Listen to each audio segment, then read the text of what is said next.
would like to speak, please come forward, state your name and address for the record.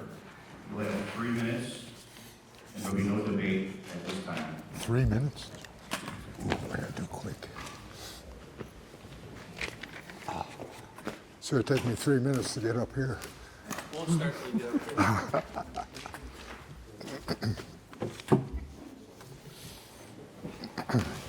there. My name's Ed Pasela, and my only objective tonight is to inform you, members of council, so that you'd be able to inform the Parma Police Department that you'd advise them to strongly let the case of my daughter be released to another law enforcement agency that wants to take it over. Just real quick, if I got 3 minutes, 5 minutes, I have a report here. I gave copies to all you. Somebody has it, but I have a report from Peter Mazzari.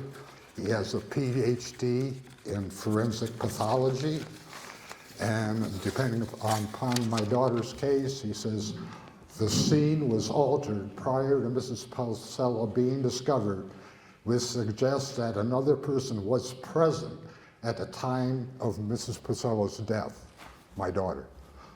Finally, it is unclear how Mrs. Pasela was positioned when she was originally found. It is reported that one leg was still partially on the chair, which is not noted in the provided photos. The photos, the death scene at the apartment was altered before the police were there to take pictures.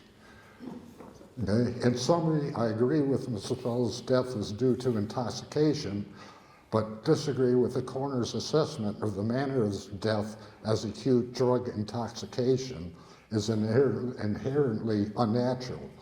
I also disagree that he was able to rule out other means other than oral ingestion.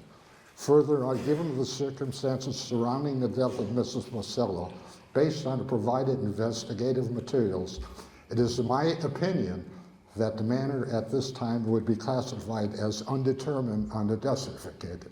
He said it should be changed and that further police investigation would be necessary. And this is from Peter Mazzari, who is a PhD forensic pathologist. I have a letter from BCI stating that they would take over my daughter's case in the state of Ohio.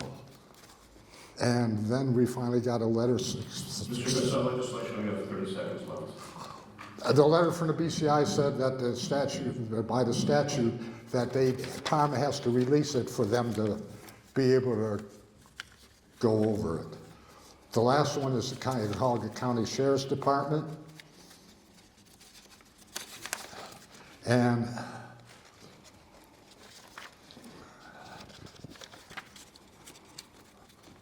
I'm sorry, I'm trying to hurry because you tell me I only got a couple seconds left. All right. There were they believe that the medical examiner would investigate the case, and after 10 years have passed, the County Sheriff Department still recommended that they locate, there's 3 missing devices for my daughter, phones that were missing, the computer was missing, all of the devices. They did an interview, and they have a list of 6 different individuals that need to be interviewed.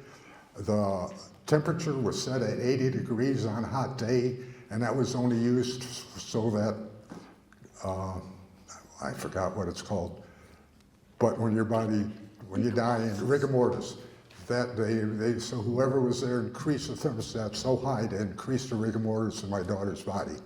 Parma Police needs to release this case. BCI wants it, the County Sheriff's Department wants it. Why won't Parma release it? Mr. Pasela, thank you for coming up here. We do have your information. I know that the clerk will make sure that everyone on council receives it and the administration. Is there anyone else from the public?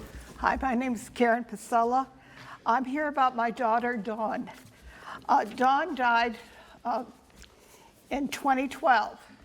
under very suspicious circumstances.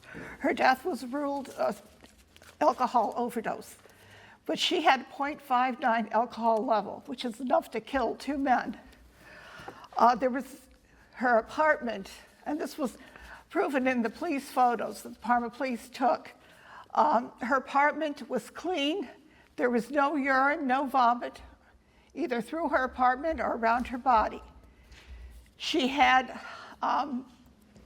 there were no chairs knocked down. There was no damage. She was in the process of cooking soup on her stove. There is a picture from the police department on that. At 0.59, she would not have been able to navigate. There were also 2 cups of coffee on her dining room table, which were not spilled. Her death was very suspicious. A couple of years ago, we went to the Parma police with a box full of evidence, and at that time, Detective Daniel Cerniak said that they would turn it over to, he said it was too political because she worked as the office manager for the Cuyahoga County Mortgage Task Force. And she was supposed to go to court the next day to testify in 1,100 criminal cases. Her computer was missing. She had 1 cell phone, but 3 cell phones were found in her apartment, indicating that there were other people there that night. My husband and I, we were there the night before. We left somewhere between 8 and 9. They estimated her time of death. My husband found her around 5:30, 6 o'clock the next morning, or the next evening, excuse me. Her body was she was in total lividity. The coroner estimated that her time of death happened about 18 hours prior to her being found. So if you believe the police report, she had no alcohol in her apartment that night when we were there. You would have to believe that after we left, around 8:30, she went out, bought 2 big bottles of vodka, and guzzled them. It was a warm night that night. Ma'am, we have about 20 seconds. Okay. Yet her thermostat was turned up past 80. This is also in the police photos. There were also photos indicating that she had a broken necklace and blood around her neck. Yet we went to the Parma police with all this evidence, and we have collected evidence since then and have notified the Parma police. Yet they keep promising that they'll turn it over to BCI. Yet it's one excuse after another. And we come here tonight to beg the City Council to put pressure on the Parma Police Department to send her case out, get it out of Parma. We are getting a lot of media coverage on her case. We have media interest. We're doing a documentary that's being done. Please just get it out of your city and ask your police department to turn it over to another agency that will investigate. We just want them to do the right thing.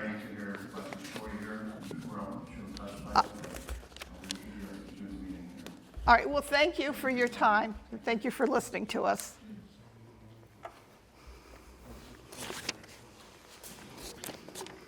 Mr. Court? I am compelled to respond on a couple of points. First of all, as you stated, brother, our hearts go out to the parents of Paselas. I mean, no one can understand what pain that they've gone through, and I can't stress that enough. But the medical examiner and the Parma Police Department thoroughly examined this case. Back in 2012, we're talking more than 12 years ago, the facts and the circumstances again were re-examined. At no time has the Parma Police Department forbid or has any right to forbid the Sheriff's Department, BCI, or any other department from investigating this case. This was the medical examiner's investigation. The medical examiner, Dr. Gilson, chose to reopen the investigation. He